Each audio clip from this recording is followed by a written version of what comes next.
They say nothing is ever lost, and it's true. Let's discover ships frozen in time. The first one is truly fascinating. Here, the Antikythera shipwreck. It's a Greek trading ship from the 1st century BCE. It's located on the east side of the Greek island of Antikythera and at the merging point of the Aegean and Mediterranean seas.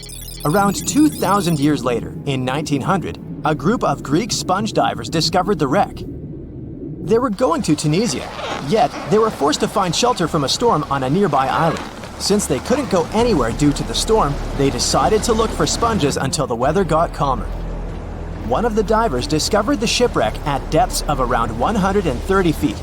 Imagine someone going for a sponge hunt, but getting out to the surface with archaeological treasures. The captain of the sponge boat talked to the Greek officials about what they had found.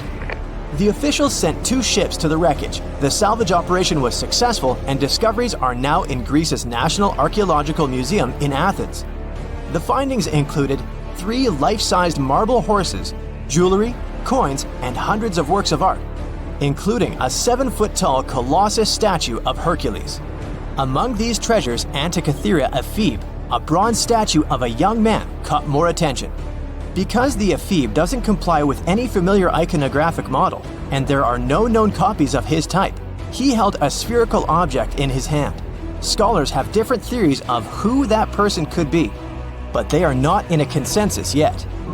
More than 70 years later, Jacques-Yves Cousteau and his team went to the area and recovered hundreds more artifacts and the remains of 4 people.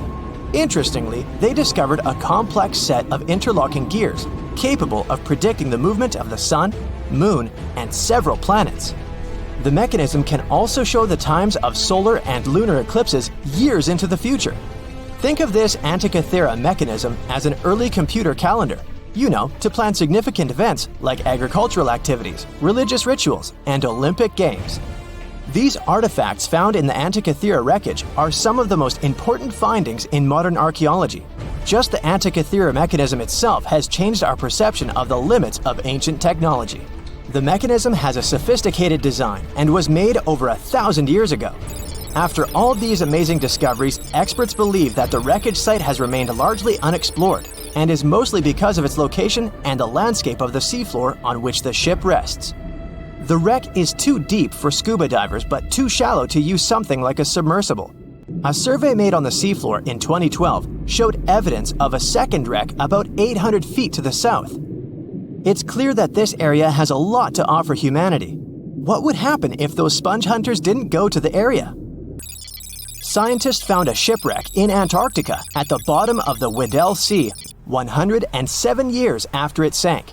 The name of the ship was Endurance, and it was the lost vessel of Antarctic explorer Sir Ernest Shackleton. Scientists who laid eyes on it decades later say it is among the greatest undiscovered shipwrecks ever. That is why they filmed the whole discovery. The video shows the remains of the Endurance and proves it is still in remarkable condition. It has been sitting in 10,000 feet of water for over a century, yet it looks like it sank very recently. So the story goes like this. The ship was crushed by ice and sank in 1915. Shackleton and his crewmates had to escape by themselves in small lifeboats. From then on, it was all about survival. Shackleton imagined to get his crew to safety. Then, the ship sank. Yes, this is a pretty impressive story. But why did scientists prize this ship? Firstly, Shackleton's Imperial Trans-Antarctic Expedition sailed to make the first land crossing of Antarctica. Yes, the crew was trapped in ice, but the intention was important. Secondly, it's about the challenge itself of finding the shipwreck. The Weddell Sea is almost always covered in thick sea ice. The same ice that made the Endurance sink. Getting near the presumed sinking location is super hard, let alone being able to conduct research. Experts of the modern expedition team foresaw the time when the lowest extent of Antarctic sea ice would come using satellite images. They realized that the weather was in their favor to start an expedition. Dr. John Shears said that they have successfully completed the world's most difficult shipwreck search, fighting against constantly shifting sea ice, blizzards, and temperatures decreasing to -0.4 degrees Fahrenheit. Yeesh, I can't imagine the worst conditions in Antarctica if these conditions are in their favor. Lastly, look at this. It's timbers. They're very much intact. Plus, you can read the ship's name. It's still visible. Marine archaeologist Menson Bound says that this is the finest wooden shipwreck he has ever discovered. He has 50 years of career experience, so I believe the guy. So how come the wood is not rotten? Dr. Michelle Taylor, a deep-sea polar biologist, said that there has been little wood deterioration because the wood-munching animals are not in this forest-free region of Antarctica. Workers of a coal mine in East Serbia discovered 3 shipwrecks that had been there for at least 1,300 years. The largest shipwreck is an ancient Roman fleet. It's around 50 feet long with a flat bottom. It's estimated that the ship could carry a crew of 30 to 35 people. Looking at its hull, you can see the marks of repairs. Wow, this one had a lengthy career. You know, it gives us insight into more than 1,000 years ago. The 2 smaller vessels, on the other hand, match descriptions of boats used by Slavic groups to attack the Roman frontier. These 2 have been discovered under mud and clay in an ancient riverbed. Apparently, in those times, there was a Roman base in a place called Viminacium City. Interestingly, Viminacium was a provincial capital with an estimated 40,000 inhabitants in the 4th century CE. For comparison, it was even larger than Pompeii. The Kostelach coal mine is a center of hidden gems. Archaeologists had found evidence of ancient human and animal activity here before.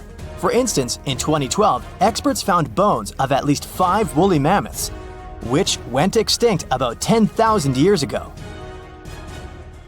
Canadian archaeologists found a ship 150 years after it went missing in the Canadian Arctic waters.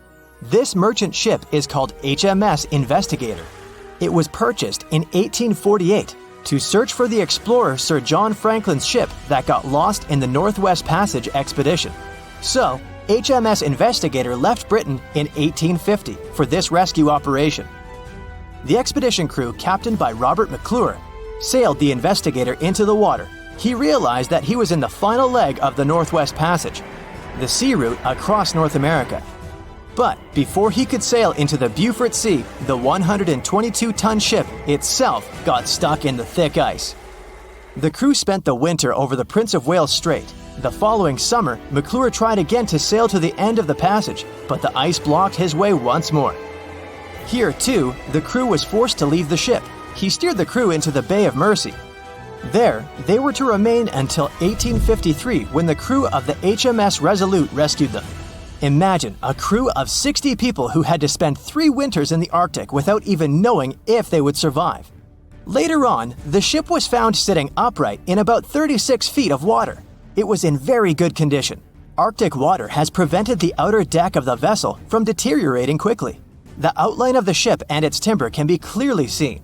Plus, archaeologists have uncovered artifacts on land left by the sailors. They had unloaded everything before abandoning the Investigator. 3 sailor graves and 1 British naval shipwreck had also been discovered in the area. I wonder what else they could find there. Wow, it's the only place where 1 minute you're learning 17 natural ways how to get rid of houseflies, and the next, you're taking an epic journey straight into a black hole. More than 10 billion, with a B, views in total. That's 47 billion minutes watched, or more than 70,000 years. That's all the way back to the Ice Age. No, I wasn't around then. 40,000 videos, hundreds of topics, and most importantly you, a whole 44 million of you. Our viewers. We could populate an entire country if we wanted to.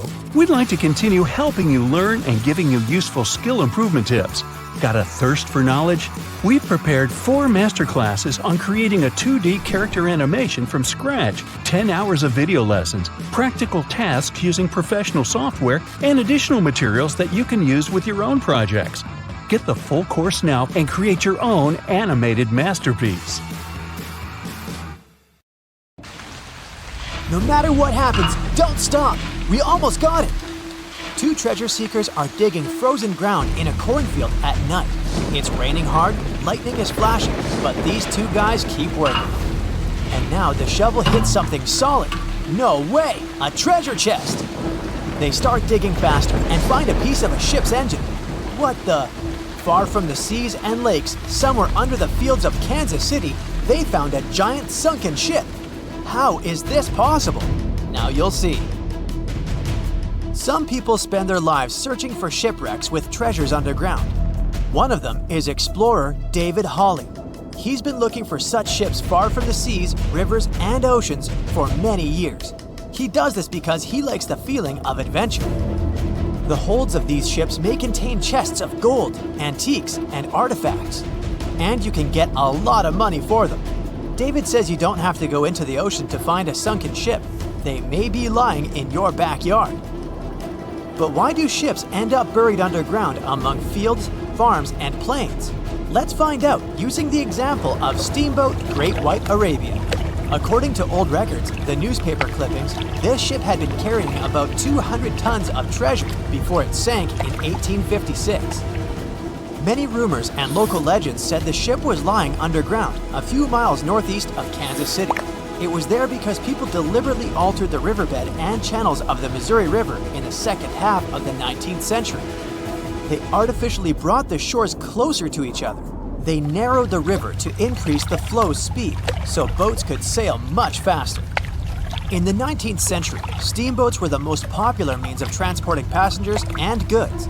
Before railroads, they extended the western border across the Mississippi and Missouri rivers and brought supplies to people. That's why it was so important to increase the speed of their movement. So, on September 5, 1856, Arabia was sailing along such an estuary. It came across a snag sticking out of the water. A piece of log quickly flooded the ship.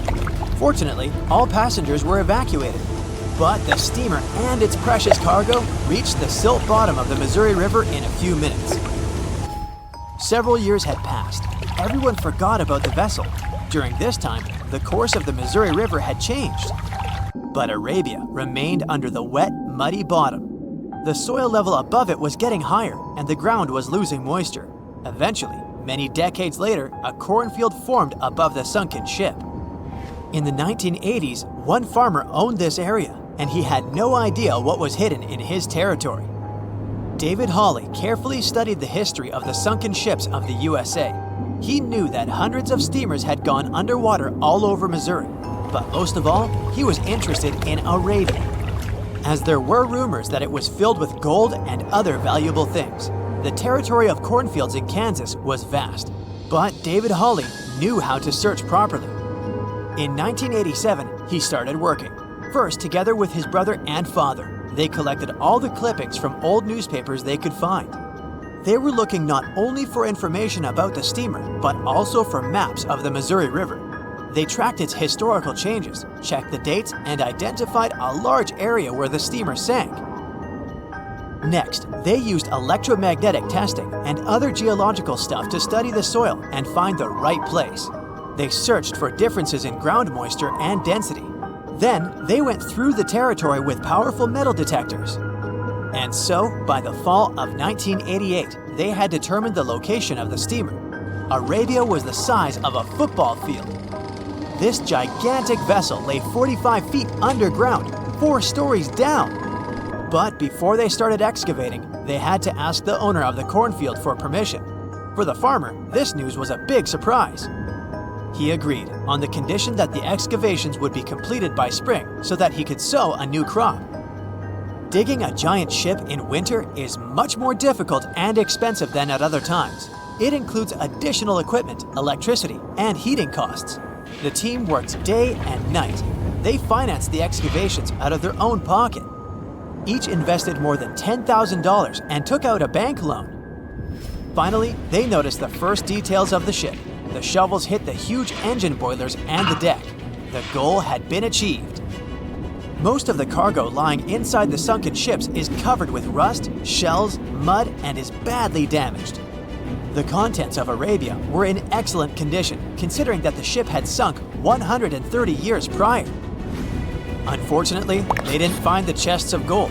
Still, they got several tons of other valuable cargo, household items of people who lived in the middle of the 19th century. It was a time capsule. The ship was carrying supplies for hundreds and thousands of people, and all these things were perfectly preserved. For example, they could clearly see the brand stamp Goodyear Rubber Company on one rubber shoe. The longer the excavations continued, the more things David and his team found. In the barrels, they found plates from the 19th century. They were intact and usable. Also, there were clean clothes, thousands of pairs of shoes, harpoons, frying pans, and umbrellas. The ship was carrying cargo to supply about 16 small towns. Yes, it's not gold, but such artifacts are also precious. The contents of the ship could be worth millions. However, the crew wasn't going to sell these things.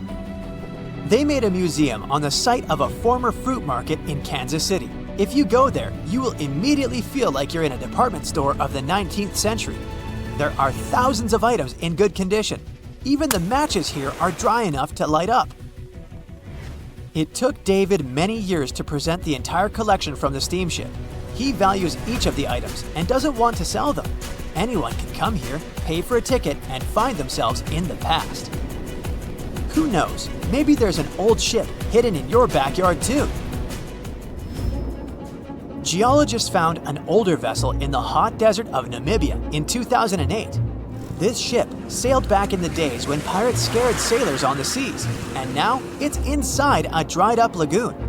The ship sailed from Lisbon in 1533 and disappeared with the crew near a small diamond mining town. After almost 500 years, the hull had been badly damaged. Only the carcass of the ship remained, but the treasure hidden inside the vessel stayed intact. They carefully studied the boat for a long time, trying not to ruin anything. And then, 5 days later, they found a big old chest in the hold. Carefully opening it, they found gold coins there. Thus, the cost of the ship was estimated at about $10 million. The exact cause of the shipwreck is unknown, but experts believe the ship was destroyed by heavy cargo and bad weather. It went to the bottom of a lagoon that later became a desert. Some find an airplane in their backyard, others discover a ship, and one man found a passage to an ancient secret city in his house. This happened in Turkey in 1963. The owners of the building decided to make repairs. He went to his basement and knocked down the wall to turn this place into a living room. And so, behind one wall, he found a tunnel leading underground. The man thought it was some kind of a secret chamber. He went down there and realized it was something much more than that. It was an ancient city 18 floors deep. People built it in the years 780 to 1180 as a refuge from weather disasters and the invasion of enemies. This place also includes many underground tunnels that stretch for several miles in different directions. People could get to the town from different points using secret passages leading to these roads. The city can accommodate about 20,000 residents, livestock, and tons of food supplies. Archaeologists have also found a chapel, schools, stables, and public kitchens there. They said it was the most technologically advanced ship. They said it was unsinkable. And when it sank, they made a movie about it. These were the main reasons why the Titanic disaster became world famous. But unfortunately, this is not the only large-scale shipwreck.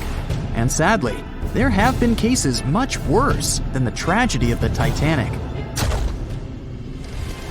One of them occurred on April 27, 1865. The Sultana steamboat carried passengers and cargo daily between St. Louis and New Orleans. It was a pretty large wooden boat with 3 decks and was 260 feet long and 70 feet wide, almost twice the size of a basketball court. The ship could carry about 350 passengers, but on that unfortunate day, more than 2,000 people were on it. On April 23rd, she was making a routine voyage from New Orleans when it broke down. Something was wrong with the boiler, so the vessel docked in Vicksburg for repairs. At the port, the ship's captain, James Cass Mason, found out about an excellent opportunity to earn a lot of money. All he needed to do was to transfer a large group of former prisoners to the north. The captain agreed to do it, but the problem was that the boiler required a lot of time to repair. Mason was afraid that his competitors would take the job, so he decided to sail despite the malfunction the ship had. He patched up the holes in the boiler instead of a big repair and invited all the ex-prisoners on board. So, there was a broken boiler, an excess number of passengers, a lack of lifeboats, and not the best river conditions. Also, the captain refused to send the ex-prisoners to the hold, so they were all with ordinary passengers. There were strong chances for a shipwreck, but the greedy desire to earn more money was stronger. The Sultana went on a voyage and sailed up the river for 2 days. At this time, one of the biggest Mississippi floods in history began. The river overflowed its shores because of the flood, with the water level rising several feet. All the trees on the shore disappeared, and only the tops were sticking out of the water. The ship sailed opposite this powerful current, making the boiler work too hard. On the evening of April 26th, the Sultana arrived in Memphis, Tennessee, and they loaded even more, 120 tons of sugar and 200 passengers. She got incredibly heavy. Around midnight, the ship continued its dangerous journey. The captain sailed to barges to load a shipment of coal. At 1 a.m., the vessel left the barge. At 2 a.m., the broken boiler, unable to withstand the load, suddenly exploded. The Sultana was just 7 miles north of Memphis. Few people survived that day. The problem was that passengers trying to escape from the fire jumped into a cold river with a strong current.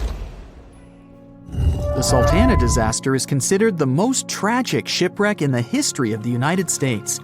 The exact number of those who didn't survive is still unknown. According to various sources, this number was from 961 to 1,800 people. Don't be surprised that almost no one knows this story. There were many more survivors in the Titanic tragedy, and everybody heard about it. But the Sultana sank during one high-profile event. 12 days before the shipwreck, the country lost Abraham Lincoln. People hadn't yet recovered from this news, so no one paid much attention to the tragedy of the Sultana.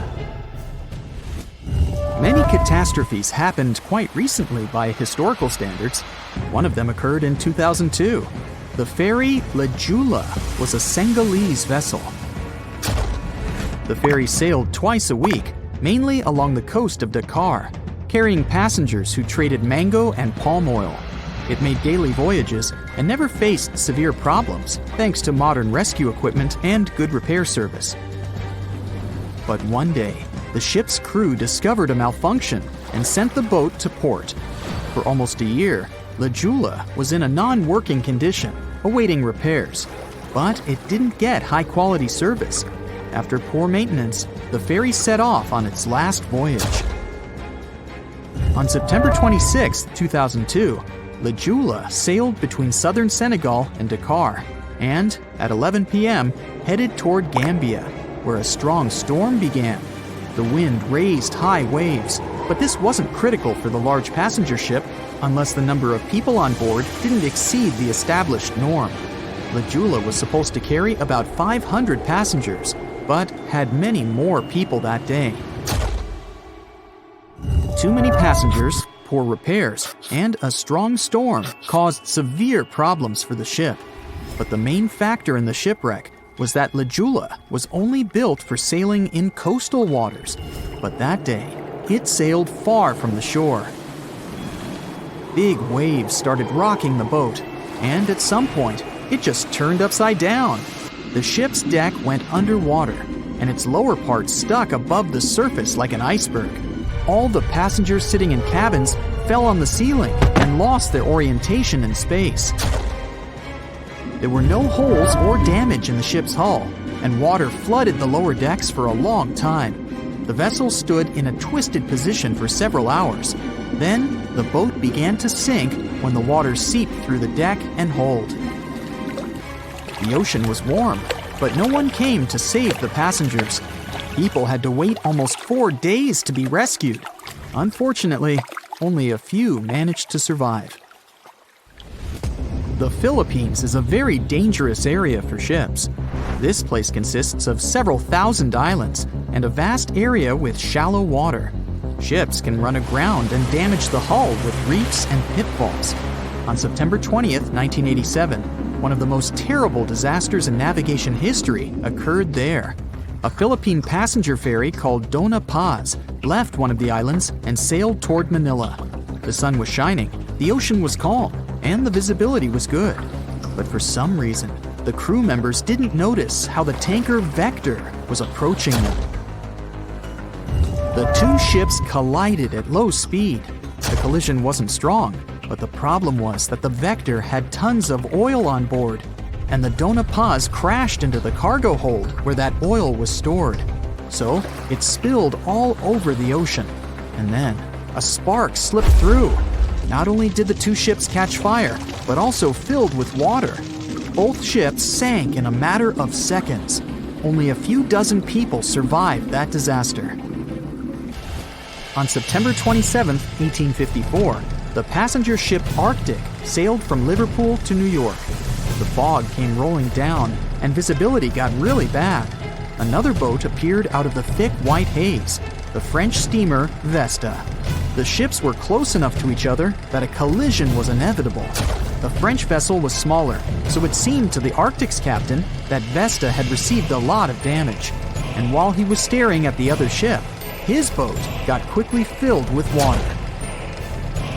The captain gave the order to sail to the shore as fast as possible, but the ship's engines stopped working because of the flood. Then the ship's crew started to lower lifeboats with women and kids. Still, when rescuers found lifeboats with people, it turned out that only 87 out of 400 people survived, 65 crew members and 22 passengers. Surprisingly, there were only grown men among them. The ship's captain survived by clinging to the wreckage. All newspapers wrote about this story as one of the most terrible and shameful tragedies in navigation history. The survivors were criticized because they didn't save women and kids, and the crew members were accused of violating the law, since the safety of passengers should be higher than the safety of sailors. But despite this, none of them were brought to responsibility. Unfortunately, shipwrecks still occur to this day, but fortunately, there are fewer of them than before, thanks to modern navigation systems and radar. But no technology can guarantee there won't be a super strong storm or any other emergency that no one can foresee. Thick fog is rising over the ocean as the sun is slowly sinking towards the horizon. It's hard to see further away than a few dozen feet, but that's enough to notice a hulking, skeletal shape in the distance. As your ship approaches the figure, your heart beats faster, and then you make out the details of another vessel, abandoned by the looks of it. Ghost ships do exist, and their mysteries aren't always solved. Take MV Joyita, for example. It was a wooden vessel built in 1931 as a luxury yacht. It had served well to various people over 20 years before it was bought by a Samoan sailor and became a merchant ship. In 1955, though, Joyita's service came to an abrupt and mysterious end. On October 3rd, it set sail for another trading voyage that should have taken no more than 48 hours. Delays happen in the sea, so when Joyita didn't arrive on October 5th as scheduled, there was little worry yet. But then it failed to come on the following day too. There was no distress signal or any other sign of Joyita's presence anywhere between its departure and arrival points. A search and rescue party was dispatched to find the ship, and for 6 days, they were scouting the area of nearly 100,000 square miles. On October 12th, the mission returned to the base empty-handed. Joyita vanished without a trace. It was only a month later that another merchant ship, Tuvalu, noticed the missing vessel far away from its route, drifting in the open sea and listing heavily. The sailors boarded the ship and found that all of its crew and passengers, 25 people total, were missing, along with all the cargo the vessel had been carrying. The radio was tuned to the International Distress Channel, meaning that the crew had been trying to ask for help, but they couldn't reach anyone because the radio cable had been damaged, limiting the range to 2 miles. The lifeboats were missing as well, indicating that people on board must have left the ship. Unfortunately, they seem to have taken the logbook with them, leaving the rescue team clueless as to what had happened. Even today, the mystery of MV Joyita hasn't been solved yet. No one knows where the crew and passengers had gone and what had caused them to leave. SV Carol A. Deering wasn't a ghost ship in the usual sense of the word. There are no sightings of it in the open sea. Instead, it was found on the shore, but the circumstances of it running aground are a puzzle shrouded in mystery. Carol A. Deering was built in 1919 in Maine, and it was a large vessel made for commercial voyages. Unfortunately, despite its large cost of construction, it had only served for a year before its last trip. July 19, 1920. The ship was traveling from Puerto Rico to Rio de Janeiro via Newport News to deliver a cargo of coal. It was almost halfway to the final destination when the captain fell seriously ill, and the crew turned back to drop him and his son off and replace the captain. The voyage went without incident, but when it came to Barbados in December to resupply, there were strange moods among the crew. The first mate didn't seem to be happy with the new captain. No one paid much attention to it back then, when they probably should have. The last sighting of Carol A. Deering at sea was on January 28, 1921, when a lightship noticed it off the coast of North Carolina. There was some commotion on the quarterdeck of the ship, where the crew were normally not allowed. Then, another vessel sighted it, but there was already no one on the decks. On January 31st, the merchant ship was found hard aground in the Diamond Shoals, a site notorious for numerous shipwrecks that had been occupying there for centuries. When the search and rescue party boarded the ship, they found it abandoned, the log and personal belongings of the crew gone, along with the 2 lifeboats.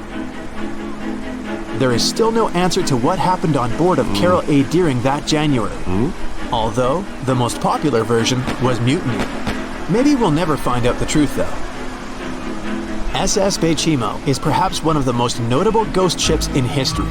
This large cargo steamer was built in 1914 in Sweden and plodded its way dutifully over 16 years, trading provisions for pelts with native tribes of Alaska and Canada. But then, on October 1st, 1931, Baychimo got caught in pack ice. At first, it seemed the crew would be able to wait it out and continue on their route because the ship broke free in a couple of days. But in less than a week, it became caught again, this time for good. In another week, a rescue party was sent to fetch 22 of the Baychimo's crew, while another 15 remained behind to wait through the winter if necessary and get the ship back. But a month later, after a powerful blizzard struck their camp, the sailors went out of their shelters only to find the ship gone. Luckily, a few days later, a native hunter told them Baychimo hadn't been lost yet. He'd seen it about 45 miles from where they had been stationed. They managed to track it down, but decided the ship wouldn't survive the winter. So they took the most valuable cargo from its hold and abandoned it. They were wrong though. SS Baychimo did survive that winter, and many more that followed. When the ice broke, it sailed away on its own, drifting listlessly along the shores of Canada and Alaska. There were numerous sightings of the ghost ship, sometimes adrift in the open sea, and at other times stuck in the pack ice again. People attempted to board and salvage it, but weather conditions or lack of equipment always prevented them. SS Baychimo was last sighted by native Alaskans in 1969, 38 years after its abandonment.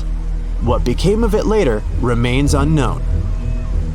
The story of SS Ourang Medan is one of the most puzzling and harrowing ghost ship stories of the 20th century.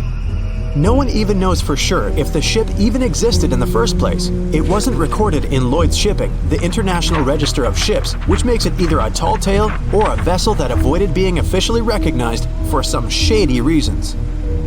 In any case, the accounts as to what happened to the Medan vary. According to most reports, it was carrying some unknown cargo in the Indonesian waters when a distress call was received by another ship in the vicinity. The officer on duty heard an SOS message, but its contents are different depending on the accounts. The message did not repeat, and the crew of Medan didn't answer to any attempts to contact it back. The ship that received the distress call hurried to the rescue, but they only reached the vessel the following day, when it was already drifting and slightly listing. When the rescuers boarded the ship, they found that none of the crew had survived. However, one lifeboat was missing, which implied that there was at least one crew member who managed to escape. What happened to the rest of the people on board remains a mystery to this day. Still, there are no hard facts about this story, so we might never find out whether SS Ourang Medan was actually a ship and not a thing of fiction. SV Zebrina was a 3-mast sailing barge built in 1873 for river trade ships in South America. She served for well over 4 decades, proving to be a sturdy and reliable ship.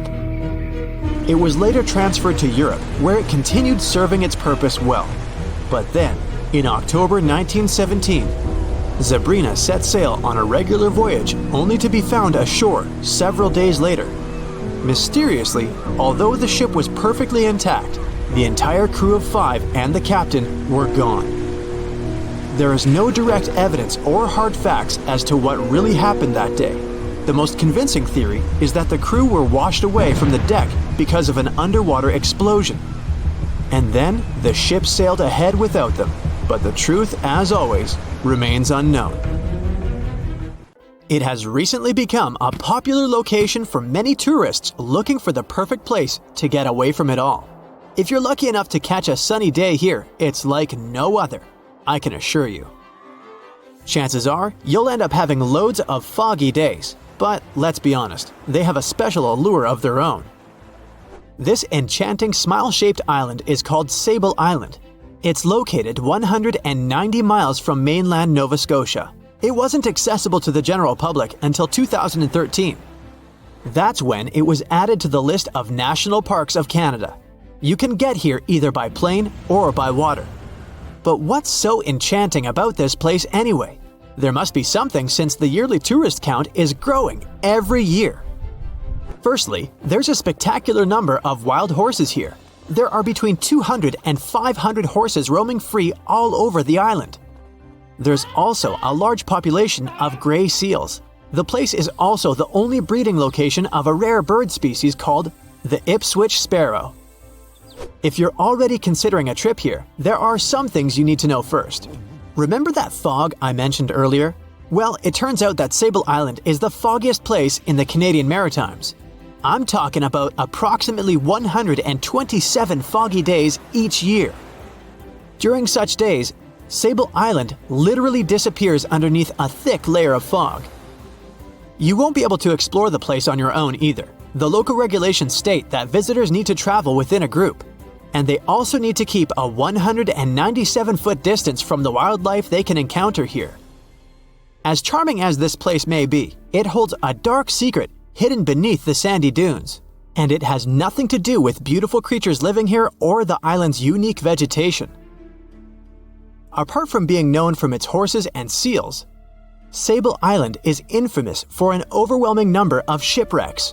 Over the years, about 350 ships have ended their lives here, on these sandbars. When survivors described their experiences, they usually mentioned harsh weather conditions near this mysterious island. The island also made its way into literature when it was described in a book called The Perfect Storm, which was written by Sebastian Junger and published in 1997.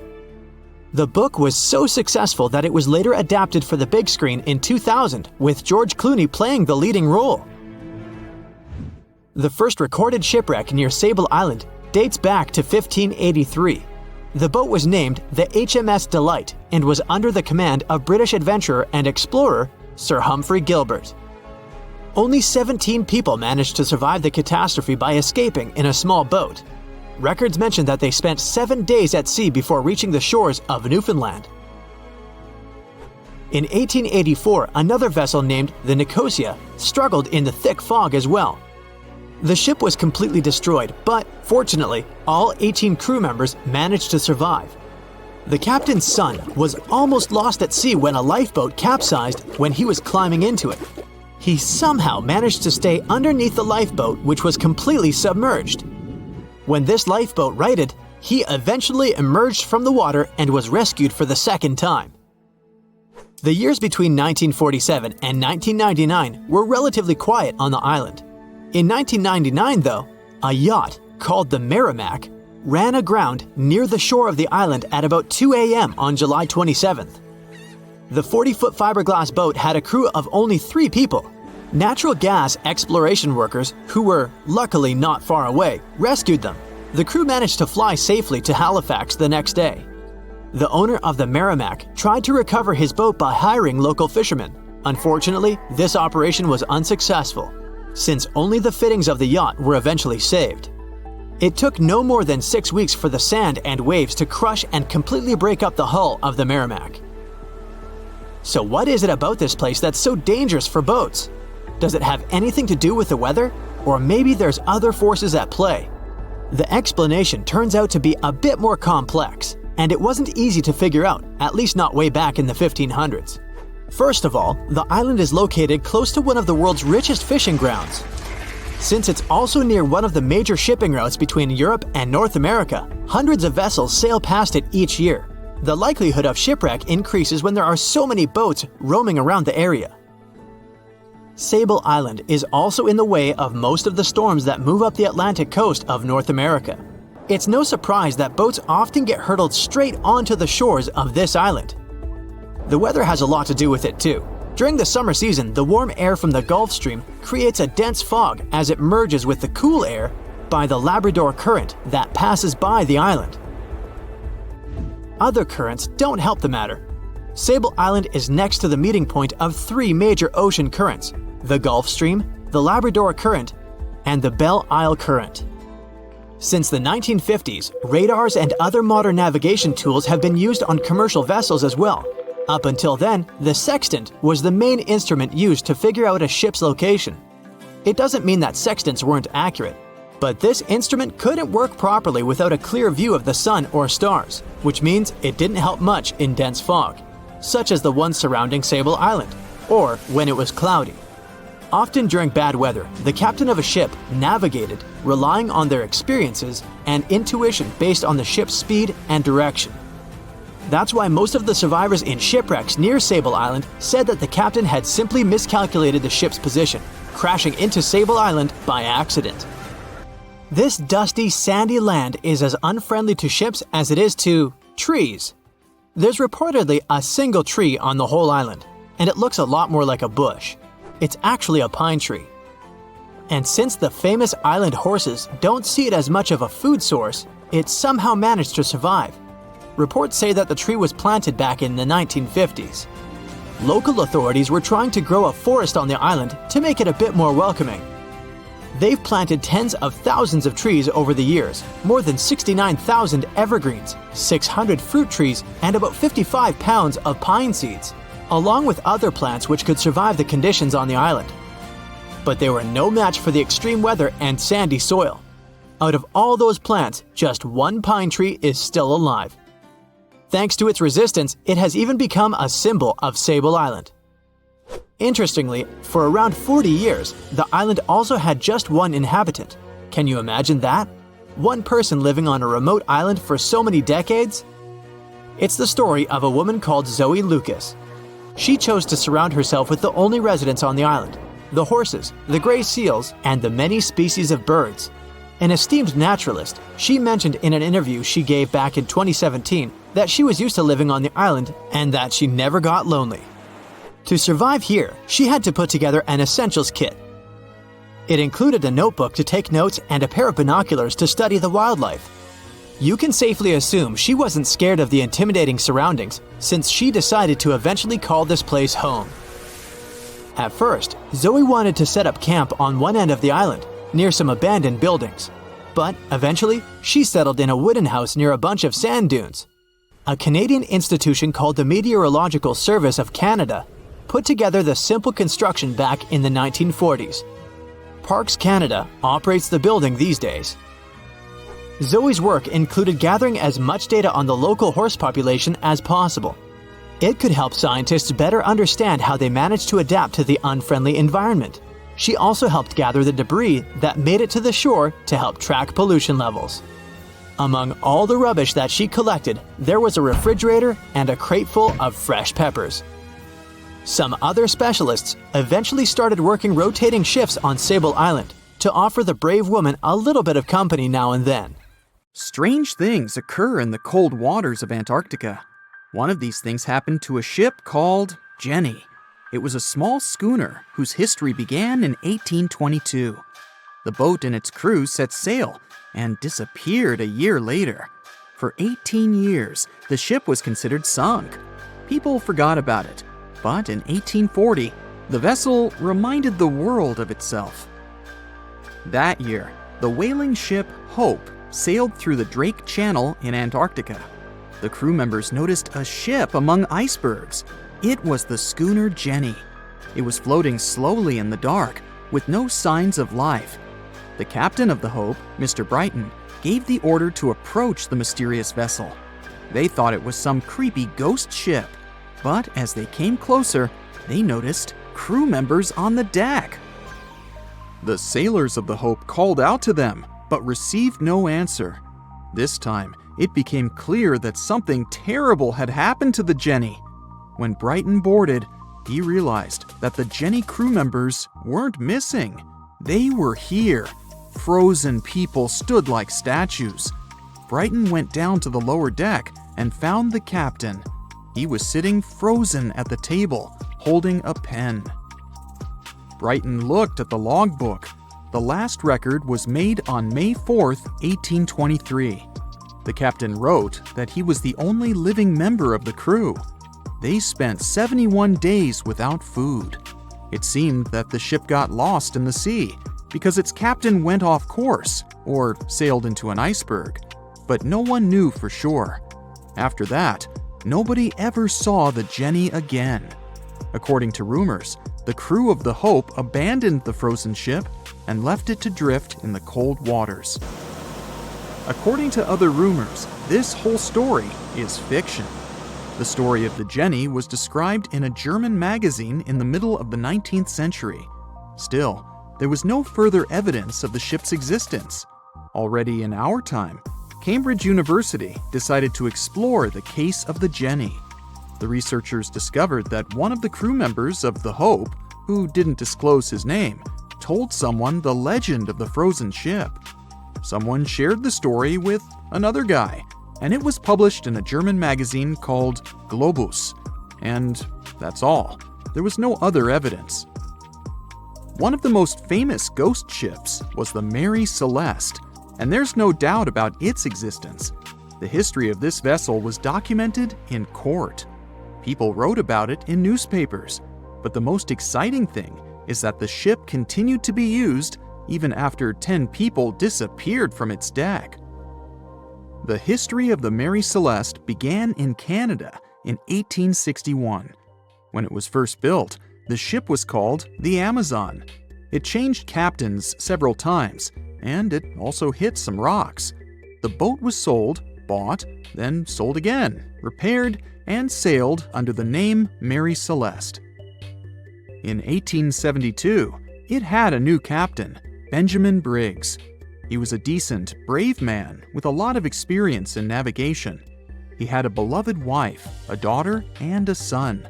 When he went on his last voyage, he took his wife and daughter with him, and his son stayed in America.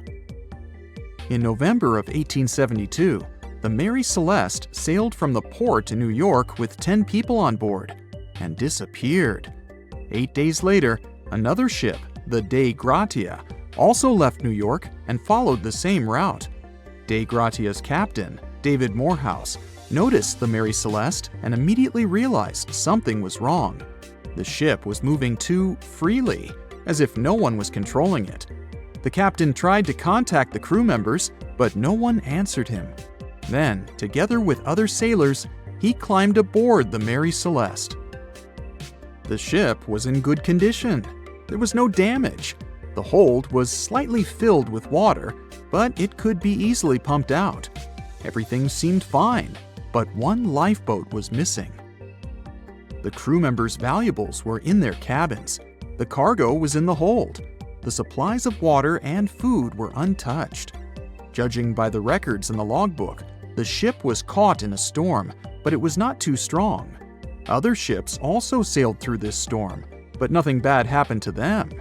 The last record was dated November 25th, and it claimed that everything was fine. The sails of the Mary Celeste were slightly damaged, but perhaps it happened after the crew had disappeared. The whole ship was in excellent condition, but what made the people leave it? Part of the crew of the Dei Gratia stayed on board the Mary Celeste to bring it to dry land. Everything went well. They delivered the ship to the closest port. Next, the captain of the Dei Gratia appeared before the court and told about what had happened. However, the prosecutor and the judge didn't want to believe in the story of the Mary Celeste. They were sure the captain got rid of the ship's crew to get money for its cargo. According to the maritime laws of that time, if you found a ghost ship with valuable cargo, then a substantial part of this cargo belonged to you. So, many people thought that David Morehouse decided to earn some money. This version seemed to be more valid than the one about the mysterious disappearance of 10 people. Fortunately, no one accused the captain of committing a crime. They thanked him for his service and gave him a monetary reward. However, his reputation was damaged, which greatly affected his career, as many believed he attacked the crew of the Mary Celeste. But even after this terrible case, trial, and investigation, the story was not over. The Mary Celeste was still an expensive and efficient vessel. It sailed several times, but then one captain crashed it into the reefs to get insurance. The court revealed this deception and accused the captain of intentional property damage. The story of the Mary Celeste became famous all over the world. People began to build their theories, realistic and not. Someone believed the ship had sailed through the Bermuda Triangle, but this version was quickly refuted, as the route of the Mary Celeste passed thousands of miles away from the Bermuda region. Did the Kraken or another giant monster attack the ship? Nope. Since the boat was found in almost perfect condition, there were no signs of a struggle. One of the most popular versions was that the crew of the Mary Celeste stole some valuable cargo and sailed to Spain on the rescue boat. However, those who knew Captain Benjamin Briggs said he was a good, honest man. Besides, he had a son in New York, and Briggs would never leave him. A more thorough investigation revealed that a series of accidental circumstances could have caused the disappearance of the ship's crew. Before its last voyage, the vessel delivered coal. Perhaps the pump intended for pumping water got clogged with coal after that, and when the ship got into a storm, the hold filled with water and the pump broke. The captain couldn't understand the amount of water because numerous barrels in the cargo hold blocked the view. Benjamin Briggs assumed it was dangerous to stay on the ship during a storm, so he evacuated with the passengers on a lifeboat. Perhaps they were close to land and decided to sail there, but the storm intensified and overturned the boat. Also, one record in the log journal said that the chronometer was faulty. It was a device that helped to determine your location at sea using longitude. Briggs got lost and didn't know which way to sail. The storm was strong, and he couldn't determine whether the ship would sink. Perhaps Briggs decided to leave the ship in a rescue boat when he saw the coast of the Azores. The uniqueness of this ghost ship case is that, unlike many others, you can investigate it yourself. There's a lot of information about the Mary Celeste on the internet. There are documentaries and research articles. Perhaps you'll be able to notice something that others haven't seen and solve the mystery of the disappearance of 10 people. At the beginning of the 20th century, somewhere off the coast of West Africa, a German steamship was leaving the port.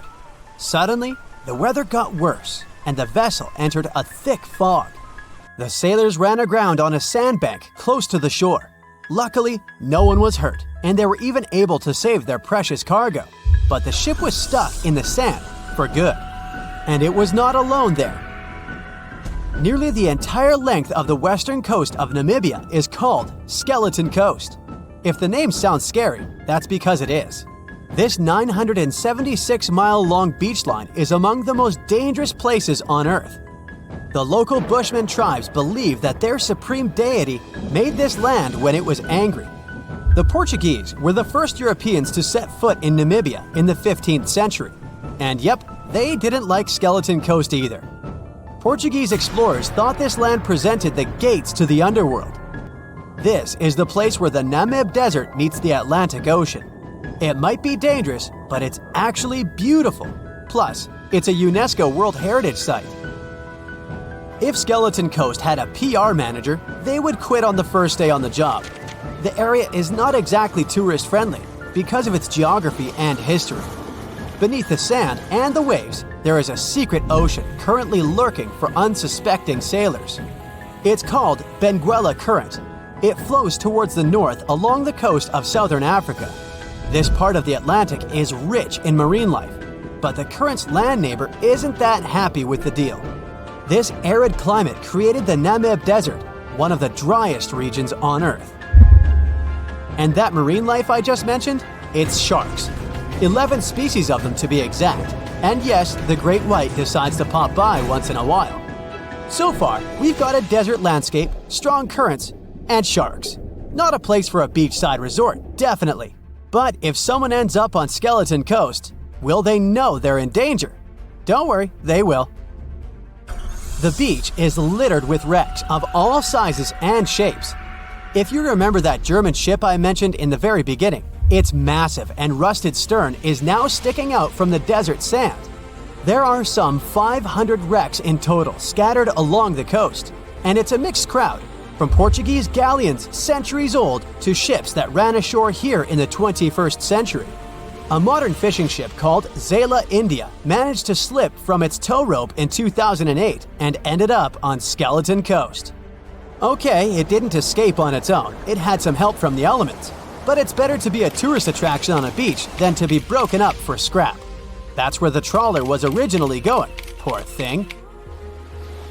Skeleton Coast's most famous inhabitant, to call it such a place, is the wreck of the Dunedin Star. The British cargo liner ran aground here in 1942.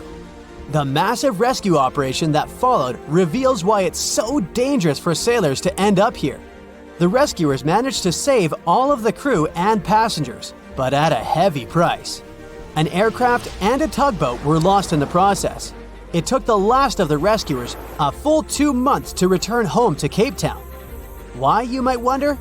One look at the map of the region reveals the reason. It's an endless sea of yellow, which is the sand. There are so few roads here, so Skeleton Coast is hard to reach by land. There are also legal obstacles. You need a special permit to drive into the area. But the skeletons in the name of the area don't only refer to ships, they also stand for animal bones. Most of these belong to whales and seals. Many animals have adapted to the area, so lions and hyenas roam the coastline in search of a meal. Yeah, now there are hungry lions as well, as if those sharks weren't enough. Other animals with a temporary residence on Skeleton Coast include elephants, cheetahs, leopards, and giraffes. In 1971, the Namibian authorities established a national park here, but except for surfers, after an adrenaline rush, they don't get many visitors. You can understand why. The Namib Desert is the oldest desert in the world, and it's not very tourist-friendly either. Those who travel to the region should pack sunscreen and a warm winter jacket. A weird combo, right? Well, not so much when you think that during the day, temperatures soar over 110 degrees Fahrenheit. At night, the air temperature drops below freezing. What a climate roller coaster! And that's not the final danger. Yep, there's more. Remember how that German ship got lost in thick fog? Yeah, it wasn't a one-off event. Because of the region's climate, fog shows up frequently. Sailors should cover their ears now, but this fog is actually good for wildlife. This is their only source of water in the Namib Desert. Reptiles and mammals have adapted to the harsh climate. They use as little water as possible. Shifting sands, thick fog, strong currents, lions, and sharks. Not the stuff you would put in a tourist booklet, but Skeleton Coast isn't the only beach on Earth you wouldn't want to spend your vacation on. I will take you to Cape Tribulation in Australia. The area covers some 48 square miles in the northwestern part of the continent. And no, the area is not as dry as Skeleton Coast. It's part of the Daintree rainforest. You could say that here, it is the rainforest, not the desert that meets the ocean. The beach at Cape Tribulation is straight from a postcard. But looks can be deceiving. Australia? Probably sharks. No, crocodiles are out here to get you if you decide to go for a dip in the sea. there are saltwater crocodiles that the locals call salties. Well, that's a cute nickname for such a dangerous reptile. And it's not just that. The wildlife seems to have a beef with visitors. From October to June, the waters around Cape Tribulation are full of box jellyfish. Their venom affects the human cardiovascular system. When touched by a jellyfish out at sea, swimmers won't have enough time to reach land for help. Vinegar helps neutralize the sting, so you might want to keep a spare bottle in your luggage. Crocodiles and jellyfish sound dangerous, but there's one more animal you should look after. It's the wild boar. It might sound funny, but you won't laugh when you're being chased by one of these across the beach. 21 million wild boars live in Australia. They're mostly active at night, making it even more dangerous if they charge at you. The best defense is running in circles. Wild boars can't cut corners well. That's probably why we don't see many of them taking up careers as race drivers. Cape Tribulation has one last danger installed for you, and it's not an animal. Out here, even the trees are plotting against visitors. The stinging tree got its name for a reason. If you try to pick one of its beautiful red berries, it'll fight back. Its prickles are like tiny glass shards. The less than pleasant effect on your skin will last for a month. Then there is this wait-a-while bush. Who keeps naming them like this? This long vine has spikes that grab hold and just don't let go.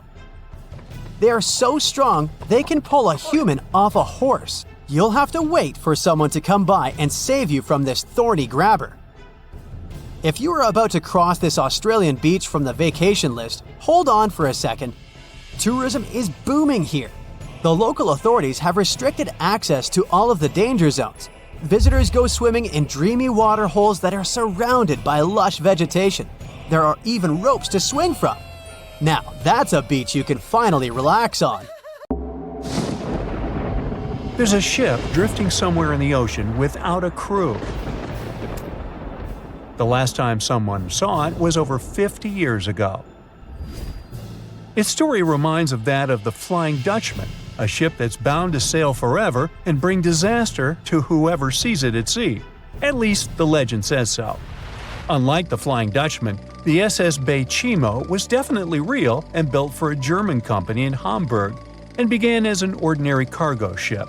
It was trading supplies between Hamburg and Sweden in the Baltic Sea starting from 1914. It had a strong steam engine and a hull made of steel. A few years later, it became British property. Then, in the 1920s, a Canadian company purchased it for around $18,000, a huge amount of money back then. The new owner, the Hudson's Bay Company, was actively using the ship for several years. They would often send it on voyages from its home port in Scotland to Siberia, Alaska, the Yukon, and the Northwest Territories. It also passed through the Panama Canal and even the Suez Canal, with fur pelts for sale on board. Sometimes it would also transport passengers.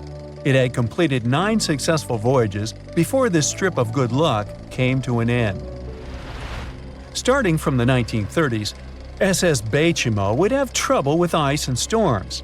When it first got trapped in ice in October of 1931, some of the crew managed to escape to Alaska. 15 of 22 sailors decided to stay with their vessel and try to save it. They had furs and other valuable cargo worth around $58,000 aboard. The company sent them supplies to survive the winter. They set camp near the ship out of the hatches, tarpaulins, and other materials, and offloaded the cargo. At the end of November, a blizzard rushed through the area, and it seemed like it had taken the ship with it. The ice platform had survived, but the ship broke free. Some of the crew members were sure it had sunk. But soon after, they heard from one of the locals who had spotted their ship around 45 miles away from their camp. The crew moved on with their lives, and the ship started its journey as a runaway vessel. People would spot SS Baychimo once a year or so, all the way until 1965. It was mostly spotted off the coast of Alaska. A man going to Nome with his sled dog, along with prospectors, explorers, and treasure hunters, all claimed to have seen SS Baychimo. Someone tried to board it and take it to port, but ended up stranded on it for days because of horrible weather. Others got luckier and managed to take a whaleboat, some furniture, and other valuables from the vessel. Those who got close to the ship saw that it was damaged and missing the propeller. Still, it stayed afloat without a crew for at least 38 years and became the longest sailing ghost ship in history. In 2006, the Alaskan authorities started a project to solve the mystery of this ghost ship of the Arctic and finally find SS Baychimo, either still above or below the water. So far, the project has not been a success. SS Baychimo remains one of the estimated 4,000 ships that have disappeared off Alaskan shores.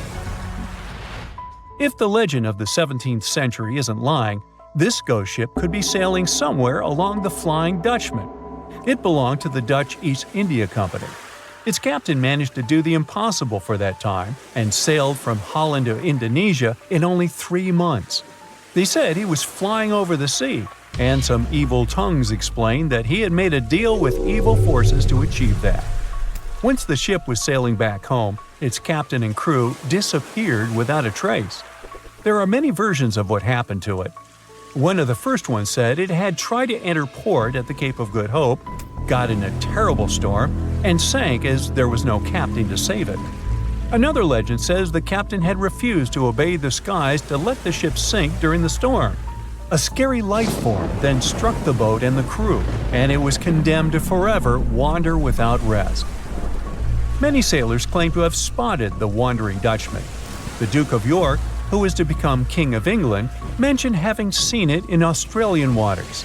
Right after spotting the ship, the man who saw it first fell from the top of the mast and didn't survive.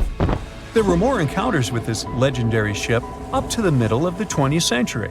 Ships would nearly collide with it as the Flying Dutchman jumped out of the blue. Scientists have a more logical explanation for this mystery: Fata Morgana, not to be confused with Hakuna Matata. Now, when you're out at sea on a hot day and the air is all wavy, it feels like when you look at the road on a scorching summer day.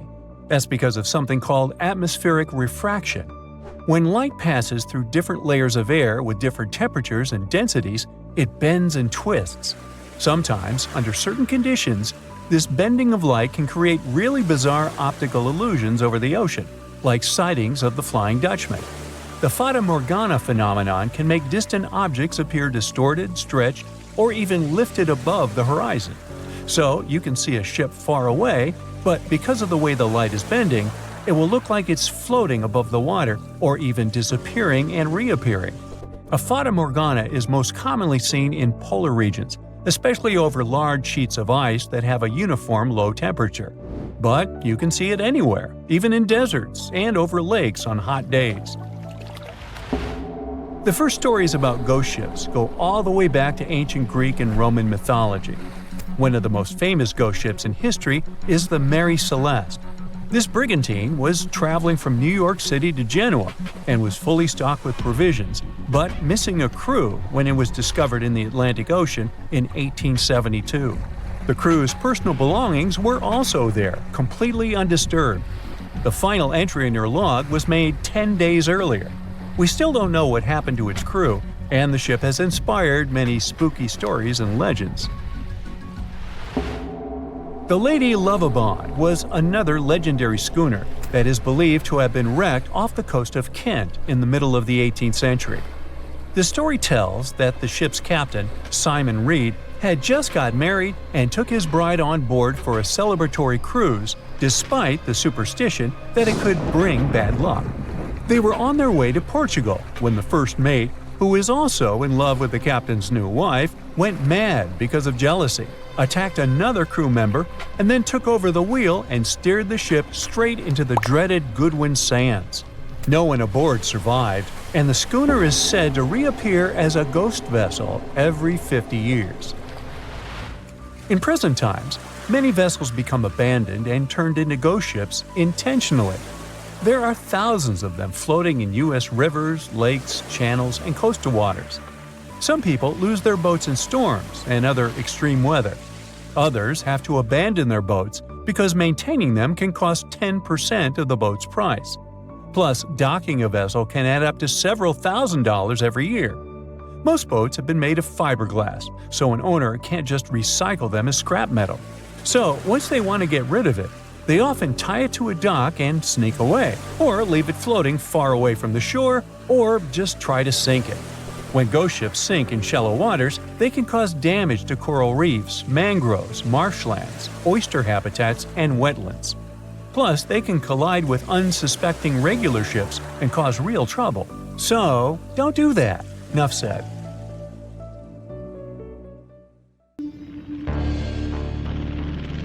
In 1945, 5 TBF Avenger aircraft took flight for a routine training exercise around the Bermuda Triangle.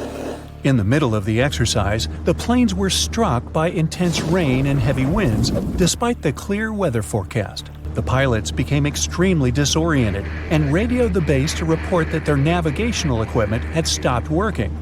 The last thing the base heard was, "When the first plane drops below 10 gallons, we'll all go down together," and then static. The 5 planes and their 14 crew members were never seen or heard from again. On his very first voyage to the New World in 1492, Christopher Columbus sailed through the Bermuda Triangle.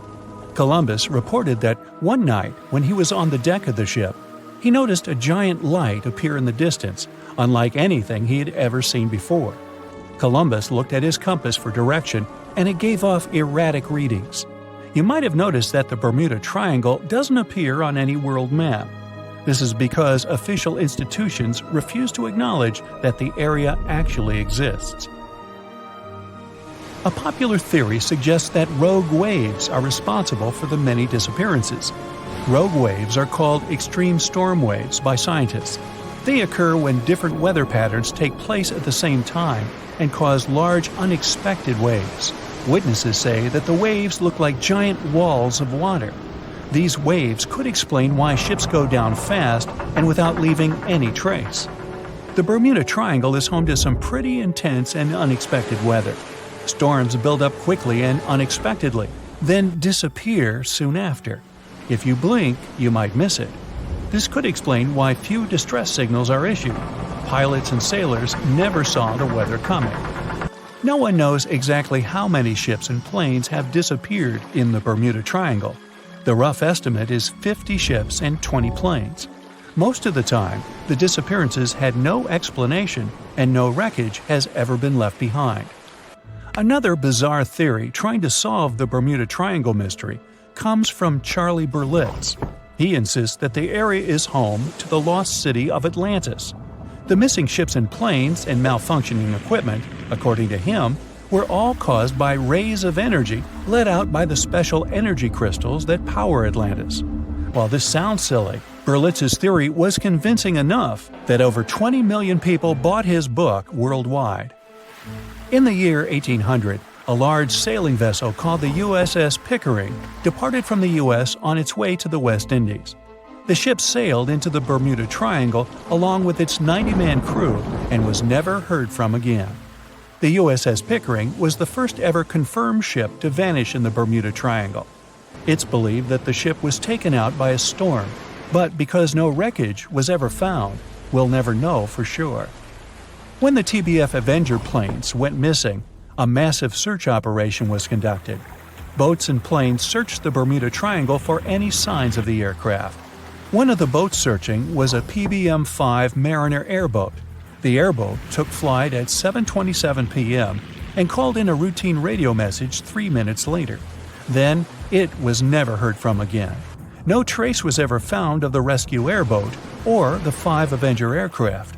An enormous investigation was launched into the disappearance of all these vehicles, but nothing was ever discovered. This particular area of the ocean is one of the most heavily traveled shipping routes in the world. Some skeptics believe that this fact solves the mystery. Statistically, the busier the area, the higher the frequency of accidents and disappearances. While this makes sense, it's not the frequency of disappearances that's responsible for the mystery of the Bermuda Triangle. It's the lack of explanation or wreckage found. On the ocean floor, decomposing organisms let off large concentrations of methane gas that gets trapped under the water. This gas can build up until, boom, it ruptures. The gas surges up to the surface and erupts. If a ship was in the area of one of these ruptures, the water would become much less dense and cause the ship to sink rapidly and without warning. Scientists believe this could be the cause of the many disappearances in the Bermuda Triangle. While this theory makes a lot of sense, it doesn't seem too likely. The U.S. Geological Survey has stated that no large releases of gas are believed to have occurred in this area for the past 15,000 years. The ocean floor is made of rocks containing a lot of magnetite. It's more like iron.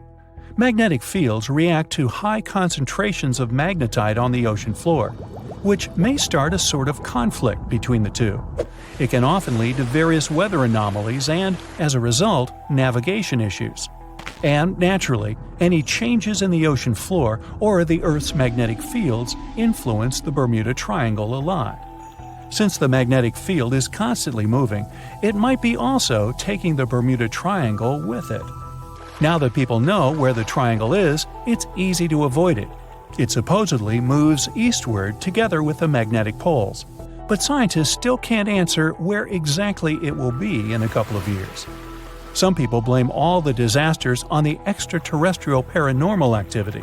Others suppose it's all about raging natural phenomena.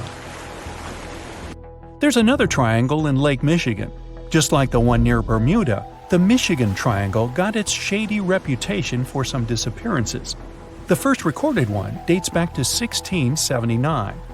A large vessel, one of the largest of that time, set out on an expedition. Yet once it got in the sinister triangle, it never came back.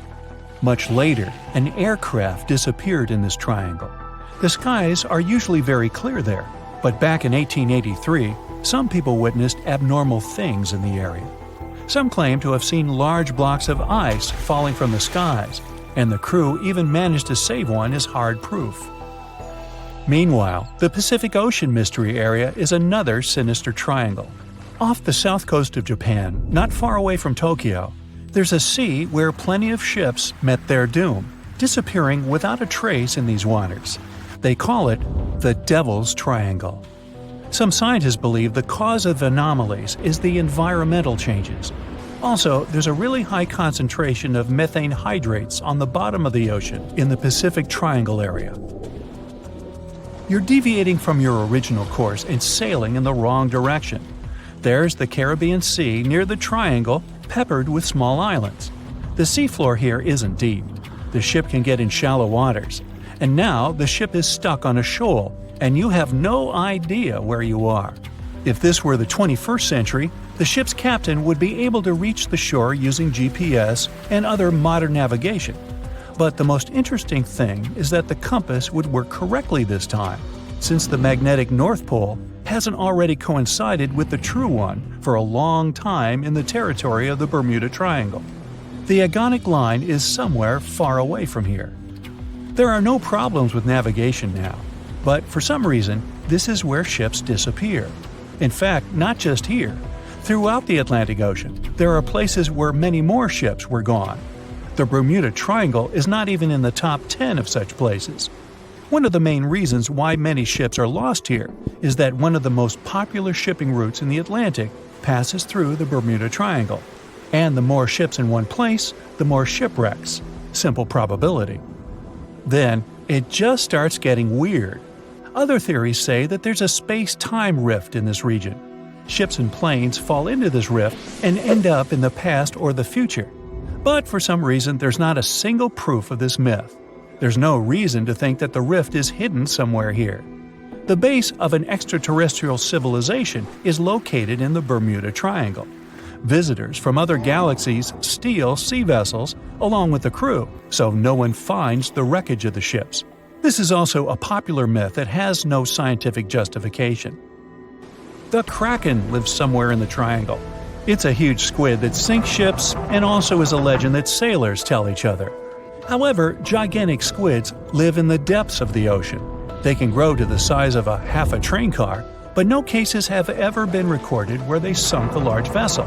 And in the area of the Bermuda Triangle, they have never ever been seen. People in the past didn't know about the existence of these creatures, so when they saw them for the first time, They describe them as huge, terrible monsters. Giant squids are some of the most elusive creatures on Earth, and scientists had to use sonar equipment to find them. They don't like to leave the dark depths and are likely to be afraid of the sound of any ship. So, that should squash the squid as a suspect. The year was 1854, and the SS Arctic, the fastest passenger liner of its time, set out to cross the Atlantic. As it sailed through the misty veil, it slowly disappeared into the unknown. The Collins Line, an American shipping company, was started in 1818 and only began seriously trading in the transatlantic by 1835. Its steamships crossed the Atlantic from Liverpool to New York within just 10 days. Doesn't sound like a great speed today, I know, but back then, the same thing took other ships several weeks. Light on the water with their wooden hulls, powering through with a strong steam engine, those steamships were the favorite choice for many high-profile people. What could go wrong with such an advanced ship, they thought. This reminds me of some other ship everyone believed to be unsinkable. But anyway, back to the Collins Line. It grew to be a serious contender on transatlantic routes, with only one other competitor, the Cunard's Line. It was a British company also aiming to be the main force through the Arctic Passage. In 1835, the company received a new ship that traveled to Liverpool and came back to New York with the largest cargo ever at that time. From then, the Collins Line was steadily growing. It seemed like there would only be future successes for it. Unfortunately, their lavish ships became costly to run with the amount of coal used. Massive power along with weak wooden hulls meant they needed many repairs after each voyage. So, every trip ended up being expensive. But since the ships were safe and had a great reputation, people were willing to pay the price, and the company was definitely not in crisis. They had achieved something no one had managed to do before them. Like I told you, their ships crossed the Atlantic in a whopping 10 days, and Edward Collins, the owner, was very determined to maintain the pace. Their 5 ships easily outran the Cunard's Line of only 3. With this great praise, it provided more attention. Though the Cunard's ships were slower with their iron hulls, they believed there was still profit, regardless of how slowly they sailed. Among Collins' ships, the Arctic, the third of them to be launched, was the largest, reaching 284 feet long, with 2 side-lever steam engines, each with 1,000 horsepower. The paddle wheels made 16 revolutions a minute when at full speed. At the time of its launch, the press called it the most stupendous vessel ever constructed in the United States. But glamour and fame couldn't avoid what would come next. On the 27th of September, the Arctic was on its journey from Liverpool to New York, continuing a speed pace through the thick fog. It's possible that by that moment, after 4 years of record-breaking trips, the crew became overconfident with their sailing and the ship. Going only 50 miles from Newfoundland, they carelessly continued through the fog with no radio contact, sonar, or any other form of identifying objects, equipped only with Morse code. A smaller ship, the SS Vesta, which operated as a fishing vessel, often worked around Newfoundland. It was passing through the same path as the Arctic and crashed into its side. Shocked by the collision, the captain of the Arctic offered help to the much smaller Vesta, but it was soon clear that the damage that seemed minor on the Arctic was far worse. Beneath the waterline, a hole was letting water into the hull. The cost of the much faster wooden hull now seemed less valuable. They steered toward land, trying to plug the holes, but they weren't doing so well, and the seawater continued to pour in, filling up higher and pushing the ship down. And finally, once the engine room was full, it put out the boilers, taking away the massive power the Arctic was once legendary for. They moved slowly until coming to a complete stop. The ship continued to sink, and the order was to abandon it. At the time, maritime law allowed for the Arctic to carry only 6 lifeboats, only capable of saving 180 people.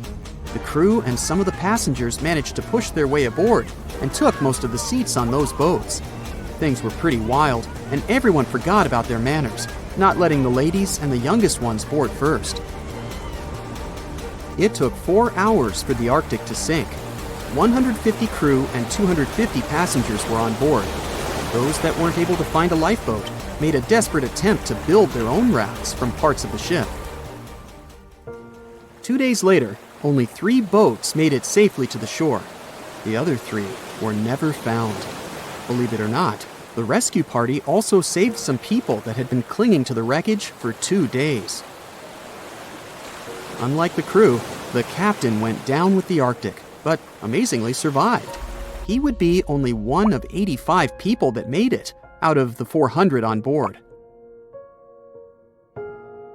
When the news arrived 2 weeks later, the public responded with great sadness to the losses. Great anger soon followed towards the poor safety measures in the crew. The press published demands to change the laws for more lifeboats. It only made sense to have enough for every person on board a ship. But they ignored those requests. This neglect would lead to more disasters in the future. Enough lifeboats would only come into maritime law some 60 years later, after the disaster of the Titanic. Edward Cullen's wife and 2 children were also aboard the ship and didn't return. He was heartbroken, but didn't stop running his business. The Collins Line still had a reputation to uphold, the biggest, fastest, and most luxurious on the Atlantic. Edward Collins would now build an even better ship than any other. It was named the Adriatic, and it was the largest ship in the world, 354 feet long. With 2 alternating steam engines that had never been built of this size. These steam engines at the time were at the height of engineering, though today you can only see them in models and toys. With the new addition of 2 masts, the Adriatic would also be able to sail if needed. Luckily, they made some lessons from the disaster of the Arctic. But before their new ship, the Adriatic, was built, another disaster had occurred. The sister ship of the Arctic had also sunk. They believed this second ship was desperate to stay in front of the Cunard's line and hit an iceberg somewhere during the race. This weird contest took the lives of 141 people. The desperation of Collins and his weakly built hulls pushed the company towards bankruptcy in 1858. The newly built Adriatic, costing over $1 million, had only made 1 voyage in the end. And even that voyage was considered a disaster. The ship collided with a tugboat. It still managed to finish its maiden voyage at a suitable time. After the company had gone bankrupt, they had to sell the ship for only $50,000. They removed the great giant engines, replacing them with only sails. Although it was once the greatest ship on the high seas, it was only 30 years later until it was abandoned, labeled irreparable, and anchored in a river. The other remaining ships were also sold and only used for parts. Edward Collins left the industry altogether, seeking work on dry land instead. As the Collins Line was no longer in the mix, the Cunards would grow in strength. Without competition, they would win the Blue Ribbon for the next 30 years, and 180 years later, after producing hundreds of ships. They still have a constant presence on the seas as they provide transatlantic crossings, world voyages, and leisure cruises. To this day, the Cunard Line is the only one to run ships between Europe and America, and it's great proof that it's not always the fastest that's the best.